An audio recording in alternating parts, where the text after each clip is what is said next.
Yo, what's up, guys? We're back, and we're going to do another UFC breakdown video this week. And this week, it's going to be Jan Blachowicz taking on Aleksandar Rakic in the main event. Should be a really good main event. I feel like this could be a main card fight or even like a co-main event on a pay-per-view event. We just have Jan Blachowicz, who's main evented some big UFC cards recently. He had that big main event against Israel Adesanya, obviously, and lost his belt. So he's trying to get his belt back, and he's going to be taking on a young up-and-coming guy who's done really well in the UFC, has only lost one time, so that should be a really fun fight, and there's some good fights on the card sprinkled throughout. So this is one of the better fight nights of the year, I think, from the UFC. We're coming off a really fun card for UFC 274, where we did pretty good on our bets on that card. We actually won on all the events last week that we bet on, so that was really good. We went 3 for 3 on that, and yeah, so if you want to get access to the bets, you obviously know where to go at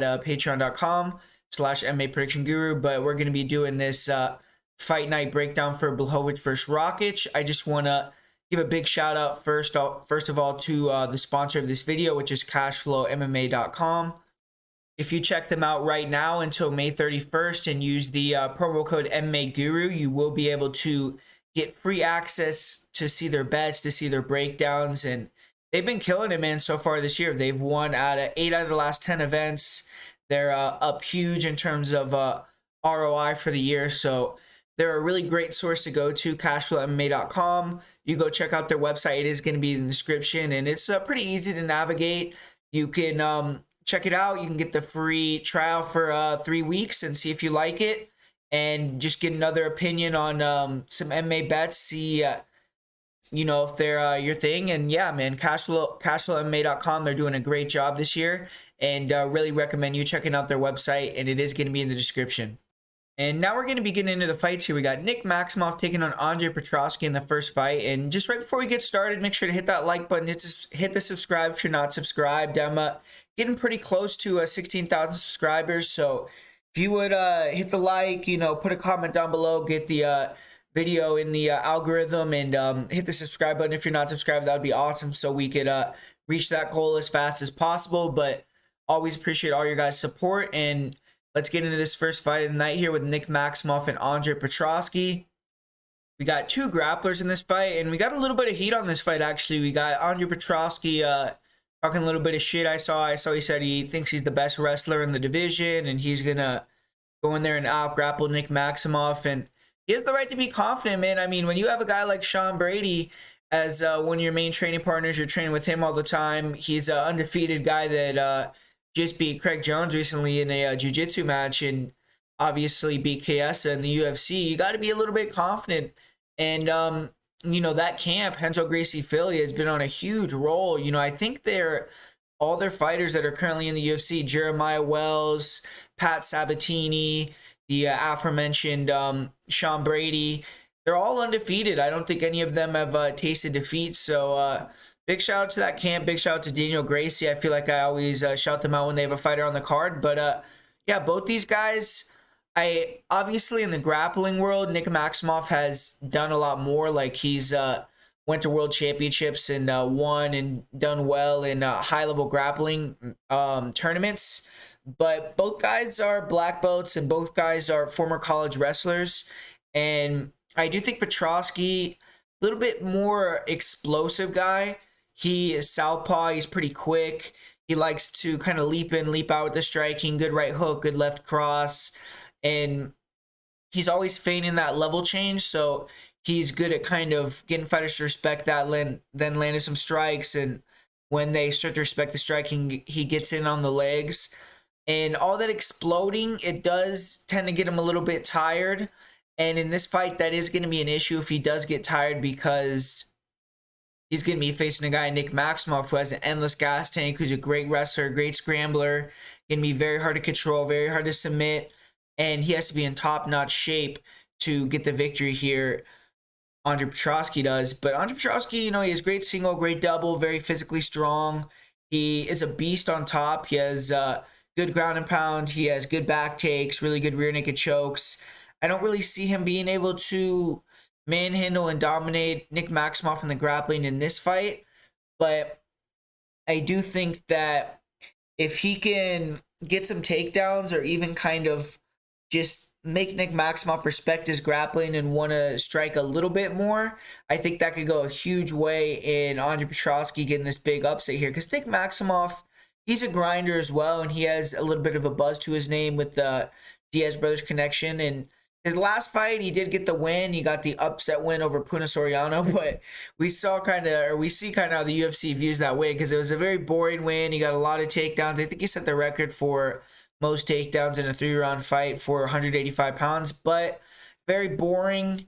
Not much damage happened, and he went from the co-main event to the first fight of the night. So obviously the UFC is saying, you got to come with something better than that. We don't really want to see that performance on the main card. So yeah, I don't know if Nick Maximov is going to see that as having to be a little bit more entertaining here, or he's just going to continue to do his thing. But he seems like a level-headed guy, and I think he will go in there and just fight to the game plan that he likes to do. And, you know, on the feet, he has kind of a boxing style, and he has good defense and decent counters, but not really very offensive. He is a little bit slow, I feel like, on the feet, but he has a long reach, and he's smart. So he attacks when he has to attack. He stays in good position. And Petrovsky is going to be trying to kind of, I think, make it more of a wild fight on the feet, try to explode in, land the big shots. And we did see Maximov get hurt against Soriano in his last fight. He showed some toughness, but obviously he did show the ability to, get rocked, get hit. And I do believe that against Petroski, he has to be a little bit careful of, getting clipped with a big overhand or a big shot. And I do feel like this line is a little bit off because, like I said, both these guys are good grapplers. They're both very good wrestlers and both kind of young in their careers. With Nick Maximov, you see a guy in his last fight that was a huge, or not a huge underdog, but a pretty moderate underdog against Puna Soriano. Now he's a big favorite against a guy in Petrovsky who's undefeated in the UFC as well, who's behind with a really good camp behind him, as a really good training partner like Sean Brady that can mimic Nick Maximov. I think if Petrovsky comes in here with good cardio, he could grapple with Maximov. He could scramble with him. He could maybe take the back. I think he's going to be the little bit stronger guy. On the feet, I think he'll be a little bit faster, more explosive, maybe be able to land the more eye-popping shots. Cardio-wise, I do kind of question if Petrovsky can keep the pace, and that's the reason why he probably is a big underdog, but he has gotten back-to-back third-round finishes, so I do think he's going to address that and continue to address that in his camps, and he's gotten a little bit better, at least with his cardio and his output. So I think that Petrovsky is a good underdog to go with here. So I am going to pick him as the big underdog, and if this line was closer, I definitely would go with Maximov, but I think this card, there's a lot of underdogs that could get the win, and I think Andre Petrovsky is as live as quite a few of them. So give me Andre Petroski here to pick up the decision and or even get maybe a TKO here, and I think that he'll get the big upset. And this next fight, this was a fight that was going to happen a couple weeks ago. I did do a breakdown for this fight, and I'm going to just continue to go with the same guy. I am a little bit less confident because Candelario did pull out with that sickness a couple weeks ago. He's coming back, so hopefully there's no ill effects of that. But the line is pretty similar, and I kind of just have the same things to say about it. We got Tatsuro Taira, who's a very young guy, 22 years old. First fight outside of Japan. He's a counter striker. He has good footwork. And he likes to kind of use the counter too. And then some inside-outside leg kicks, try to time the takedowns. But he has been very tall in a lot of his fights. I've seen him have a big reach, big height advantage. This fight, he does have pretty good reach. He has a 70-inch reach, so decent reach advantage in the fight, but he does not have a height advantage. And Candelario is going to be a guy that is pretty similar size to him, which I don't think he's used to fighting. And Taira, he is more of a grappler. I do think that on the feet, he does have some deficiencies. I think that leg kicks are going to be there. I think if you pressure him, get inside, then you can kind of beat him in boxing range. Outside, Taira is good. He has good timing on the right hand. He's accurate. And when he lands clean, it looks like he does have some power. So you have to respect him. He has that good cross. He has good footwork, and he's long. So on the feet, that's kind of what he likes to go with. and obviously he can go for the takedown, so it kind of makes sometimes fighters a little bit weird to close the gap on him, and that's so he can keep him on the outside and then knock him out. But Taira, I feel like, at least in at UFC level, I don't think he's going to really have the wrestling to get it to the ground, and that could be an issue for him because a lot of his finishes come on the ground. He has really good ground and pound. He has good back takes and really good back control. He likes to get the body triangle, kind of ride guys out. And he has good rear naked chokes. He has pretty good arm bars and triangles from full mount. So he's dangerous from that, back mount, full mount position. And he has pretty good cardio. I feel like he can go 3 rounds pretty well, at least in the fights that I've seen. He's calm, he's composed. This is a big moment for him, though. It's going to be obviously first UFC fight, so we're going to have to see if he can keep that same composure. And he's going to be fighting a guy in Carlos Candelario. He's going to be more at home. This is going to be his 3rd time fighting in the Apex. He already has fought in the Contender Series twice. And we all know the deal about his last fight. He got signed even though he lost in the Contender Series because it was a bit of a questionable decision, and it was a really good fight. Both guys showed that they're UFC level, and they decided to give Candelario the shot. And he's going to be coming with a vengeance off that first loss. But, his first loss and his, a fight that he feels like is a win for him, and it was robbed from him. But, the one thing I am worried about is that, the sickness thing. But he's a boxer wrestler and switches stances. He's aggressive. He is a little bit limited on the feet because he's not the fastest. He can struggle to get in a range sometimes. And he is going to be a little bit available for that counter too. So that is going to be something he has to really look out for. Try to be smart in the way that he pressures. Doesn't overextend. Always have high guard. Try to really mitigate that straight punch. Use head movement. His head movement is pretty good. And on the inside, I think he has the advantage. He has a good left hook. He has pretty fast hands, counter 2 on the inside. And he tries to get guys to kind of feel like he's going to pick and pull with them, in the pocket. And then he will, shoot in and get the takedown. And one thing that I do like about his striking game that he can use here is the leg kicks. He has good low kicks. And he needs to use those quite often in this fight. And if he can start to attack the legs effectively, then he can start to mix in his body kicks, high kicks. I've seen him land those before as well. And his wrestling is good too. He has good pressure with his boxing. He'll punch his way in the body lock, good single leg. And he does a good job riding guys out, and he can push the pace. He can weaponize his cardio, but did seem to slow down a little bit against Victor Altamirano, who's a guy that was able to get up when Candelario took him down and really make him work to take him down. He's a long, rangy guy, kind of similar to Taira. But, but Altamirano made him work. And he kind of beat him that way on the feet. He did a good job of landing a lot of kicks. And that is something that Taira maybe could take as well, try to utilize a little bit more kicks. But I haven't seen Taira be too kick heavy in a lot of his fights. And this fight is difficult to cap. I think that Taira may be the superior striker. He has better footwork. He's a little faster. He's going to look for that counter too. But I think that the leg kicks are going to slow him down a little bit. And once Candelario can get in the pocket, he can start to have his own success and start to even up that striking. And I am curious to know how good the defensive wrestling of Taira is. If he does get taken down and put on his back, I haven't really seen what he has in that position yet. Taira is probably the better jiu-jitsu guy, but everything I've seen is him from the top position. So I think that going with the veteran here, the 30-year-old, even though he has less fights, I think he has better experience. And I think that Candelario is another live underdog here that could get the victory. So give me Candelario by decision to kind of grind it out, get maybe a couple takedowns, get on the inside, land some counter hooks, pin Taira against the cage, and kind of just show Taira that, this is the UFC level. And I do think Taira is going to adjust and become a good fighter and be able to progress in the division in the UFC. But I think that Candelario is going to be able to pick up the win here and kind of avenge that loss that he had in his last fight that he thought was a robbery.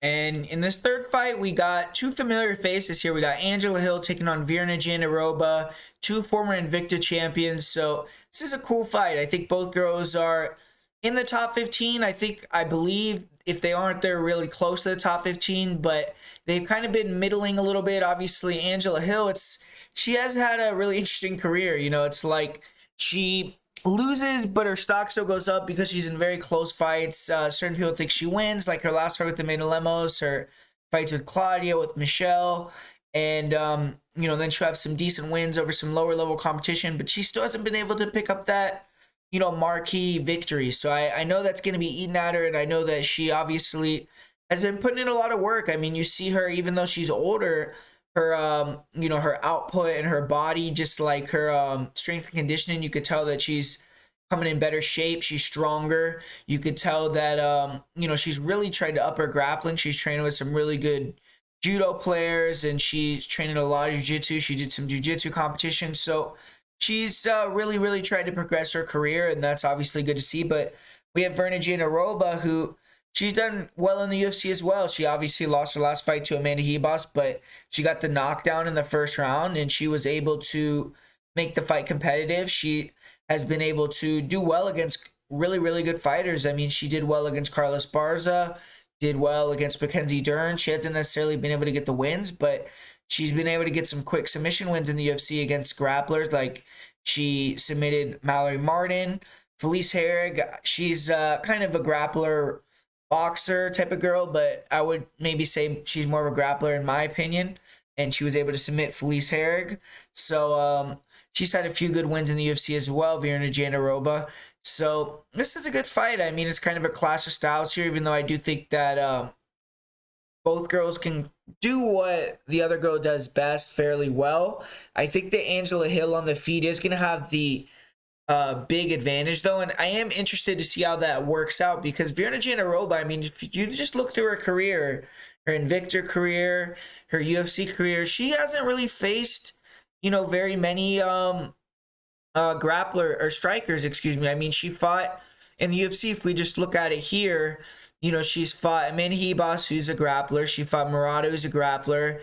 Mackenzie Dern, Felice, Mallory Martin, Carla Esparza, Janissa Moranjan. She's a striker, but kind of not a great fighter. Even though that was a good win at that point. Moranjan was 10-1, but Mizuki's a grappler. Amy Montenegro's a grappler. So a lot of grapplers, and you have to think, like, this is a much different matchup. She's facing a speedy girl that's going to be looking to bounce in and out on her, that's going to be trying to probably just time her with that rear cross, which is Amanda Ribas had a lot of success with in her last fight.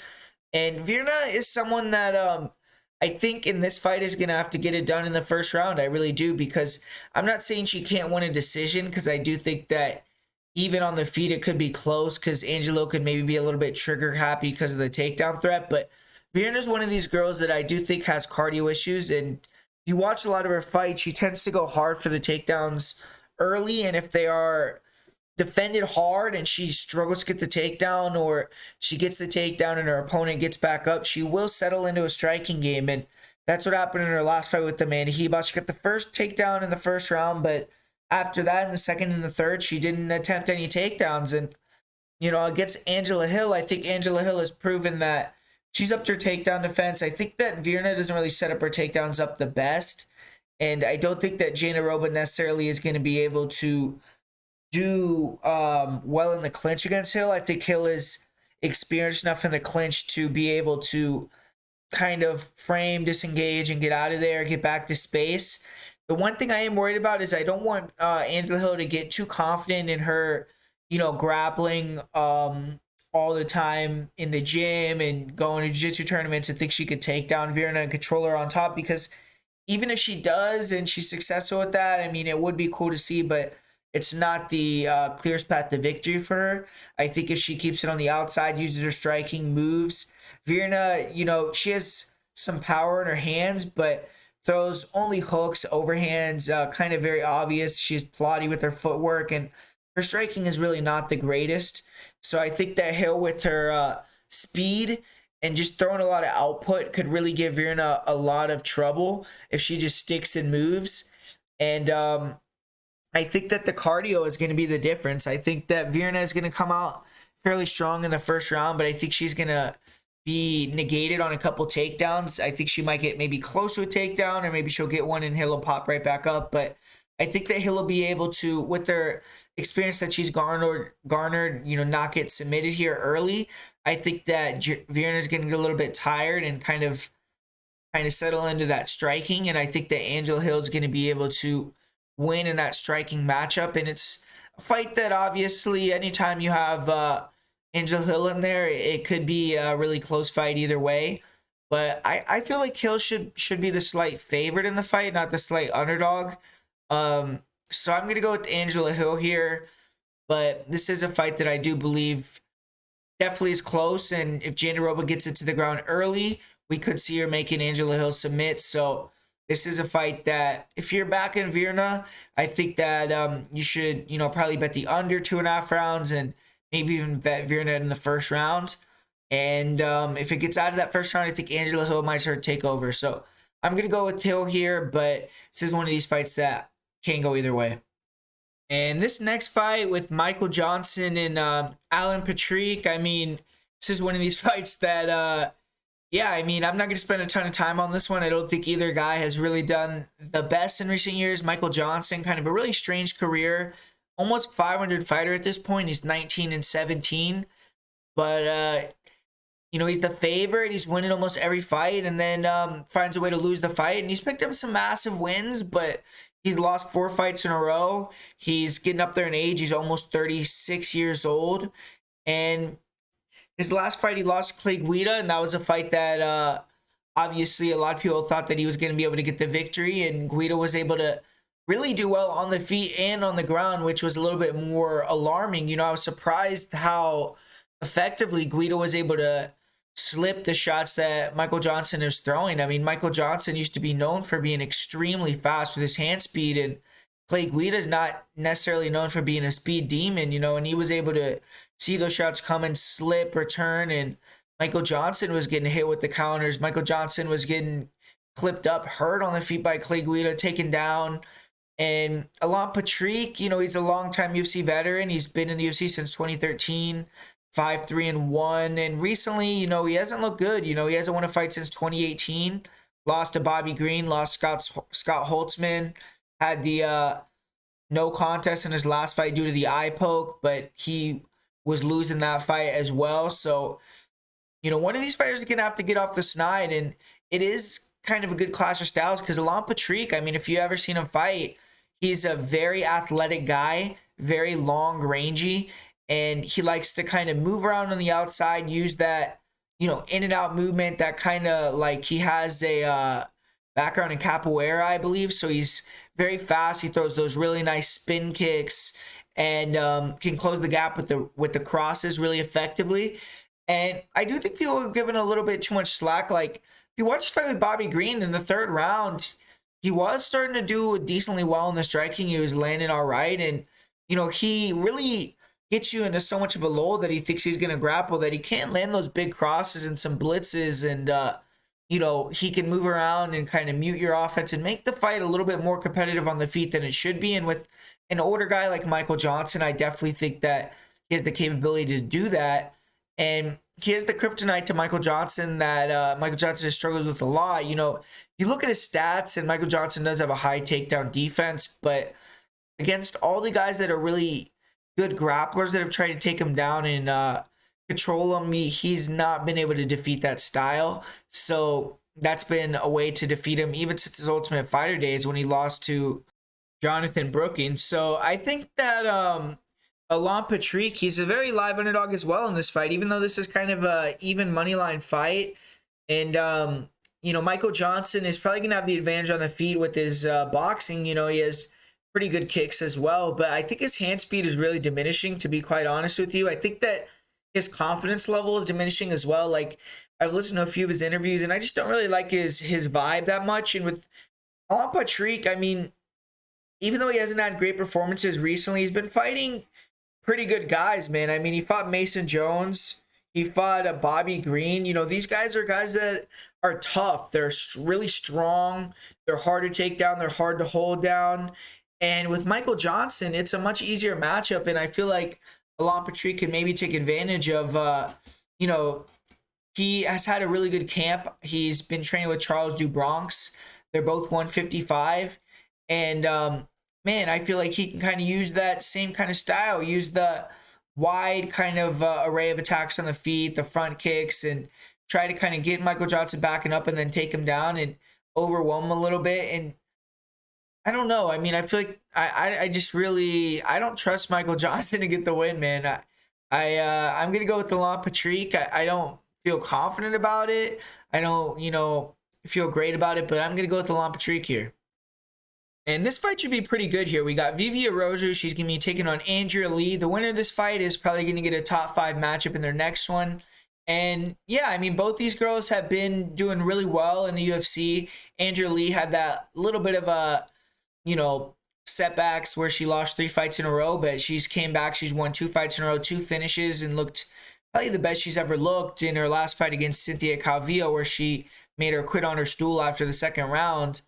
Araujo, she's taking a bit of a layoff. She had that fight with Katlyn Chookagian, which if she won, she probably would have got the title shot. But Katlyn Chookagian, being the ultimate gatekeeper, held that gate shut once again and, didn't let Vivi pass. So Vivi Araujo is kind of back on that grindstone. She has to get back past Andrea Lee to get back in a title eliminator fight like that. And yeah, this fight's going to be good. I mean, Andrea Lee, she has proven that she's gotten a lot more composed in her last couple fights, I feel like, especially her last fight with Cynthia Calvillo, because she was getting hit with some nice shots and she was staying in there. She was attacking the body effectively. She kind of got into her kicking range and settled there, which I think is a big factor for her in her fights. And in this fight, she has to be in kicking range. Front kicks have to be a big part of the game plan. Leg kicks and jabs, straight shots. Just kind of try to use strikes that, you can catch Araujo up the middle with, because Araujo is going to be constantly pressuring forward. She's going to be throwing big hooks. And Araujo is powerful, very fast. She has good in and out movement as well. And Araujo is, a tank, man. I feel like she has the advantage on the inside, like if they go to war. And I feel like Andrea Lee, her defense can kind of fail her at times. I think she is available to be hit, and I think being available to be hit against Araujo is a bit of an issue, because I think it could get Lee a little bit gun shy, especially if Araujo starts to maybe get a cut or hurt Andrea Lee's nose or something, or accumulate some damage. I think that it could make for Araujo having an easier fight. And one of the main things that I think could be the difference here is the ability to get the takedown for Araujo. I think that I don't know who's known as a better grappler in this matchup by public perception, but I feel like Araujo is a little bit stronger, more explosive, and could time a double leg or two, get on top, control, and she could steal the fight that way. I think both girls have had issues kind of with cardio in the past, and with this matchup, I don't think either one is going to be able to really dominate the third round or push the pace so much that they can break the other girl. So I think it is going to be a fairly competitive fight, but I just think Araujo is going to be a little bit more powerful. I think Araujo is going to be able to mix in some takedowns, and I think that's going to be what gets her the victory. So I'm going to go with Viviane Araujo in this one to, kind of break into the top 10 here and maybe try to get on another run towards the title shot. And this next fight, I really like this fight, man. This should be a fun one. We got a guy in Allan Nascimento who fights a lot like Charles do Bronx Oliveira, and he's another guy that trains out of Charles's gym, Shootbox Diego Lima. So obviously he just felt all the energy from the champ camp, and he's going to be bringing it into this fight week the following week. So Nascimento, he's a guy that on the feet, he throws a lot of front kicks. He, throws a lot of jumping attacks. He's very aggressive. He pressures forward. He tries to counter with the twos, really push the pace. He has a long reach, and he tries to, really make it kind of a kinetic fight on the feet. And when guys take him down, he has a great submission game off of his back. He can tie you up and look to finish you. And that sometimes can be to his detriment, because if you look at his last fight, he had a lot of submission attempts on his back, and he was very active. But the judges gave the victory to his opponent by split decision because he was on top, he was controlling, and, he was able to just get the takedowns. And Nascimento was not savvy enough yet to get back up to his feet and know that, he was kind of losing by points, even though he's being very active on his back. So has to be worried about that against Jake Hadley. And, one thing that he does have in this fight is a big experience edge. I mean, the guy has 24 fights. Hadley has 8 fights. And he's going to have to use all of that. I mean, the guy's very skilled. He is very hittable because he does have that Muay Thai style like Charles, not a lot of head movement, stands very straight up and down, and always kind of pressuring forward. And so you can touch him up, and he also can be taken down. So he's going to have to either work to get back up to his feet quicker or find some type of way to sweep to the top position if he can't get that submission early, because he just can't afford to stay on his back. He's 3-6 in decisions, and that's probably a big reason why. Jake Hadley, he obviously coming to the UFC with some hype. He is the former Cage Warriors champion, had a pretty memorable Contender Series because he missed weight, and I think he's the only fighter that has ever missed weight and gotten signed on off the show. But he's a grappler as well, and when he goes forward, he's fast. He has a good jab, 1-2, and decent kicks on the outside. And he's gotten better at circling away from the fighter's power side, dealing with forward pressure, good body kicks. He'll go with some nice head kicks. And he's usually the longer guy at flyweight. This fight, he is going to give up a little bit in the reach advantage. But he likes to kind of try to be high volume, but he's not the most comfortable striker. He's hittable, and he always tries to end up getting takedowns when he ends up in exchanges. Doesn't really have the best defense. I've seen him get hurt a couple times, but he has high confidence. So I think you're going to have to really put him out to get him to stop fighting. He's undefeated, and someone's going to have to prove to Hadley that they could take that 0 from him. Hadley's main objective in fights is to get the takedown, though, and then chase the back. He's really good at getting deep on the double leg, circling to the back, and he has a good single, big flyway, and he can use his strength to get body locks, can control against the fence. And like I said, he has fast back takes, and he isn't an elite back controller, but very good. And sometimes he can lose position, but he has good ground and pound, and when he can kind of settle in that position, especially if he can flatten you out, he can definitely finish. And I've seen him, control guys in their full guard, land big hammer fists, big elbows, put fighters out with ground and pound, and he can flow and float on top. He's pretty high level, it seems like. He transitions really well, very flexible. And his last fight, he did get taken down in the first round. Probably lost the fight due to that. His takedown defense does need to improve. Nascimento is a guy that will try to time the double, so Hadley has to be very aware of Nascimento maybe putting him on his back. And this can be a really fun fight to watch because Hadley is going to go into the danger zone. He is going to go for takedowns, and he's going to have to deal with that elite jiu-jitsu from Nascimento. And, I feel like if he could defend those takedowns or defend those submissions, then he's going to get the victory here because I feel like the judges will just like that offense a little bit more. On the feet, both are solid. I think Hadley's more technical, but Nascimento has that brawling style, and it could give issues to Hadley, especially if it becomes more of a rougher, grimy fight. But I think the heavy top pressure style, we've seen Allan Nascimento fall victim to hunting that submission in the past. And even though he has all that experience, and he was 3-5 in decisions coming into his last fight, and he made that same mistake again. So I think if Hadley takes him down, he's going to be looking for submissions. He's going to forget that, hey, man, I should get back up to my feet if he can't get the submission. And I think Hadley's going to be able to kind of squeak the decision off that. So I'm going to go with Jake Hadley here. But I do think the value is on Allan Nascimento. And this next fight with Frank Camacho and Manuel Torres, don't really have a lot to say about this fight. This is another one that's really hard to predict. With Manuel Torres, I was only able to watch his last fight with Colton England, and then another fight that was a very quick finish for him against a subpar opponent. And most of the fighters that he's faced have not been very good, really. He's fought a lot of low-level guys. His last one against Colton England is a little bit controversial as well because he did get the TKO finish technically in the first round, but it was off of an eye poke, and it was pretty clearly off of an eye poke if you ask me. So I do think Torres, he's a long, rangy guy, and, he's fast. He has pretty good, it seems like, counter 2 good leg kicks. I think the leg kicks are going to be a big part of his weapon repertoire in this fight. And it seems like he's pretty dangerous with the jiu-jitsu with his front chokes. But he hasn't really fought anybody. And when you got Frank Camacho, you got a guy that's fought a lot of really high-level opponents, and I think that could pay dividends in this fight. And I do think that Frank Camacho taking that long break after the knockout loss is going to be good for him. Do want to see if he makes weight, because if he misses weight again, you know, maybe he's officially done or something like that. But it's hard to kind of go against him if you ask me, because he's just fought guys that are so much better than Manuel Torres. But he's been in there with Beneil Dariush. He's been in there with Drew Dober. He's been in there with some really high-level fighters.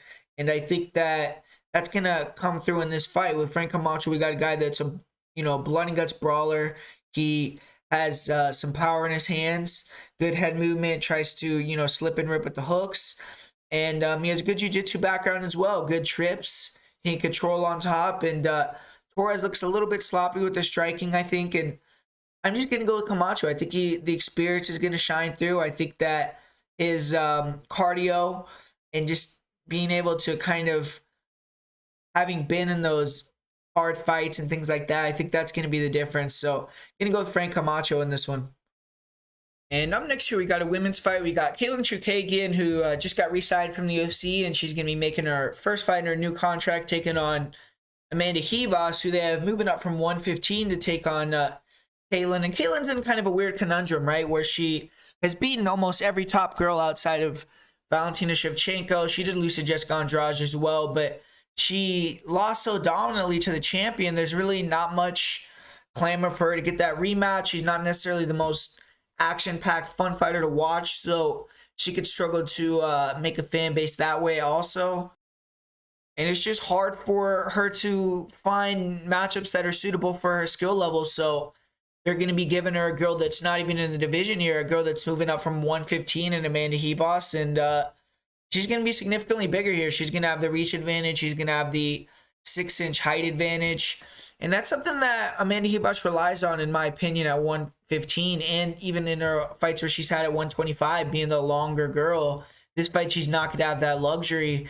And I feel like Chookagian should take this fight all day, really. I mean, I think that she's proven that she's really good at point fighting, and she's just really good at keeping that distance, using her striking, controlling that range. She has that John Danaher, Matt Serra jiu-jitsu behind her as well. So when the fights get to the ground, she is really good on top. She can dominate there like she showed against Antonina Shevchenko. And she has a dangerous guard. Her guard is hard to pass as well. And I feel like even if Ribas gets her down, I think Chookagian can nullify a lot of what she does, even from the top position. I don't think there's a very likely submission or finish threat from Ribas on the ground. And I think on the feet, I think Chookagian has a big advantage. I question Ribas' chin quite a bit. Ribas is athletic, and she knows probably that she's going to have to really push it, try to get on the inside, maybe try to attack the body to come up to the head like Jessica Andrade did. But I just feel like Chookagian, with her kicks, with her distance control, with her speed, her combination, she's going to have Amanda Ribas really befuddled. And I feel like also her takedown defense is good. Ribas isn't really a high-level wrestler. She's not super physical. I don't see her being able to get the takedown. I don't see her being able to be fairly competitive on the feet. So I think that Chookagian's going to be able to run away with this decision once again, and try to just keep cementing her position as the number one flyweight in the world outside of Valentina Shevchenko in the rankings. And this next fight, this should be another fun one. This is another fight where I think the line is a little off, because we got Davey Grant, who 36 years old, big favorite in this one. He's almost a minus 300 favorite, and I get it. I mean, Luis Smolka did have that very bad performance in his last fight, getting knocked out by Vince Morales, but both these guys have been in the UFC for a long time, and they've had some great performances, and they've done really well. So I feel like Smolka could be a bit of a smaller underdog here, but I do agree that Davey Grant should be the favorite, and he's looked good recently. I mean, the guy has lost 2 fights in a row, but his last fight with Adrian Yanez was a close competitive matchup, and even his fight with Chito Vera was close competitive. Before that, he had a nice little knockout streak going. So Davey Grant, I'm sure he still has confidence, and sure he still feels like he's at the top of his game. And Luis Smolka, he's going to have to battle back from that knockout loss and rebuild himself a little bit. But we all know Luis Smolka, the guy is very durable. His last fight was the first time he ever got finished in his career by strikes, by knockout. And I think that obviously he has improved his striking with Timo Yama, but it's going to be interesting to see what happens in this one, because it's a guy like Davey Grant, he throws a lot of big hooks. He's very wild. Smolka likes to get wild too, but Smolka is, a guy that likes to throw some nice front kicks at the middle. He's a little bit more diverse in his attack. He likes to attack the body quite a bit, and I think that might be a smart thing for him to try to do here. But ultimately, I just feel like I have to question his chin. He's been in so many wars. He's been dropped in a lot of his fights. He's had a lot of fights where he has been able to survive, and it finally caught up to him in his last fight. And Davey Grant cracks, man. He is fighting up in a higher weight, and I think that Davey Grant might just catch him and knock him out, honestly. So I'm going to go with Davey Grant in this one. I think that he's going to get off the schneid and be able to pick up the win over the veteran and Luis Smolka here. I think Smolka, if he can get it to the ground, will have a pretty good advantage, but I don't think he has the wrestling to get it there. So I think it's going to be a stand-up fight, and I think that Davey Grant is going to get the better of it. And this next fight, this should be a wild fight. This fight could really go either way, in my opinion. Real volatile fight. This is a fight where I think Ryan Spann is the better fighter, man. I feel like Ryan Spann, he's bigger, he's more athletic, he has that really big power cross, and he comes forward, and I feel like he is dangerous, man. And he's a good grappler as well. He has good level changes. He has a, pretty good game off his back. So if you take him down, I don't think he's just going to beast him like Cutelaba did Khalil Roundtree. And he has pretty good guillotines, good submission game, nasty front chokes. So he has all the tools to win. I think if he just stays calm and is able to kind of use his strengths, land those crosses from range and get Cutelaba to panic a little bit, I think he could even get the submission. I mean, I think that he definitely is the more skilled fighter, but Iwan Cutelaba is improving quite a bit. He's moved to Extreme Couture, moved to Vegas, and the guy's, gotten quite a bit better. I think that he's improved in terms of his fight IQ. He's starting to mix in the takedowns more, get on top, and trying to slow the pace of his striking down, not try to get that first round knockout in all of his fights. And it's paid dividends. I mean, you've seen it. He's gotten, I think, 9 and 8 takedowns in his last 2 victories and or his last win in the draw. So he's really started to blend that into his game. And in this fight, I don't know if that's necessarily what he's going to want to do. I think he just wants to pressure in this fight, go back to that wild style, get Spann to overextend, want to brawl with him. And I think he could be a little bit the more durable guy. And if he gets on top or if it becomes a grappling situation, he has to try to kind of beast him. But I think all the head games during the week, I think that could be a big thing in this fight. I think that Ryan Spann, I mean, I just don't really trust him mentally. And I think if Iwan Cutelaba gets in his head, he could maybe kind of just punk him and, get the win, not even being the better fighter, but just before they even get in the cage. And I don't know. I just have a weird feeling that that's kind of what's going to happen in this fight. So I feel like Cutelaba, he's a big, powerful guy himself. Those big, power hooks, comes forward. And I feel like he's going to kind of just punk Ryan Spann out. I think Ryan Spann might get knocked out in the first round here. I think that Cutelaba is just going to come forward with his intensity, aggressiveness. And I think Spann is not really going to be quite ready for it. So it's not one of these fights that I think that justifies Cutelaba being that big of a favorite. I feel like it should be closer to a pick'em than it is to Cutelaba 2-1. But I am gonna go with Cutelaba as the official pick, and I'll say he wins by knockout.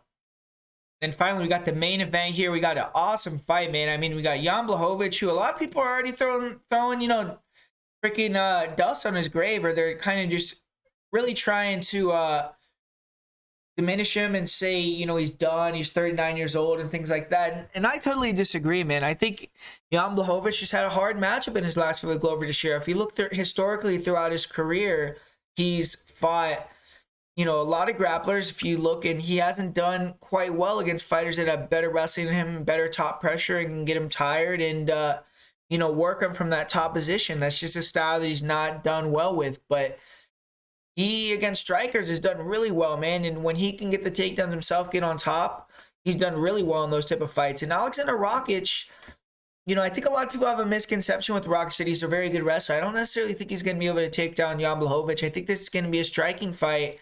And, man, both guys have a lot to fight for. Jan Blachowicz, he just lost his belt, man. And he's a really proud guy. I think he's going to come in here and he's going to have a great performance. He's not going to roll over. If Rakic beats him and moves into that upper echelon, he's going to really have to do it. And Rakic is going to get a chance to beat a former UFC champion. This is a great fight. This is a fight they probably could have done as a main event in Europe, but obviously it's going to happen here at the Apex. And man, I feel like the line is a little disrespectful with Jan. I mean, the guy is always the underdog, so I get it, but I mean, Rakic has never been in a 5-round main event, man, and Jan Blachowicz just had 3 title fights in a row, and he has been in quite a few main events. He's been in some huge moments. He's been in the UFC for a long time. He's fought the who's who. In my opinion, he's fought better opponents. He's had better performances against better opponents, and I think he should be the favorite in this one, but I get it. I mean, Rakic is a younger guy. He's the guy that's coming in with the momentum off the wins, and he probably is the bigger, more athletic fighter as well, but this is going to be a hell of a fight. Just don't think Jan's going to roll over here, and I think that, you know, Rakic, he's a guy that is very athletic, very explosive. He likes to really use his footwork, throw a lot of kicks, and he also has the counterpunch ability. So I like what Rakic brings to the cage. His style is a little bit risk averse, but plus athlete, really good movement, plays that range game really well, and he uses a wide stance, and he likes to feign, exploding with the blitz attacks. He has, you know, a good jab. He'll mix it up body head with the jab, and in the pocket, he doesn't like to stay there, but he has fast hands. He'll land the counters, get out. And on the outside, he likes to come with the counter too, with the counter uppercut. He throws some really nice leg kicks, some nice switch kicks to the body. He'll mix up the target and go high with the high kicks. We saw that against Jimmy Manoa. But he is very heavy on his lead leg. And Volkan Ozdemir took advantage of that and really beat up his leg. And it, to his credit, you know, didn't really slow down the movement of him too much. But we saw in the third round, it did probably affect him slowing down cardio-wise. And I do think that Rakic as well, you know, he has decent defense, but has a bit of that tall man's defense. I think that left hook for Jan might be there. And I also think that the body kicks and the low kicks are going to be there. But Rakic will try to grapple a little bit. He's not a great wrestler, but try to hit the singles. He'll try to catch kicks, get takedowns. He can control guys against the fence using size. But he's only gotten one or more than one takedown in a fight in the UFC against Justin Ledet. So all his other fights, he's not been able to get more than one takedown. He does have good top control when he gets on top, and was able to show that against a good grappler in Anthony Smith. He really negated a lot of what Anthony Smith had off of his back and was able to control him after knocking him down with leg kicks. I do question Rakic's cardio a little bit because he does have great cardio. Don't get me wrong. You know, the ability to move around like that and be very explosive at a big, you know, frame. Definitely have to be in shape, but for 5 rounds, it's a really taxing style. And I did think he started to slow down a little bit against Volkan, a guy that pressured forward and was, you know, very tight technical, and that's what Blachowicz is going to be.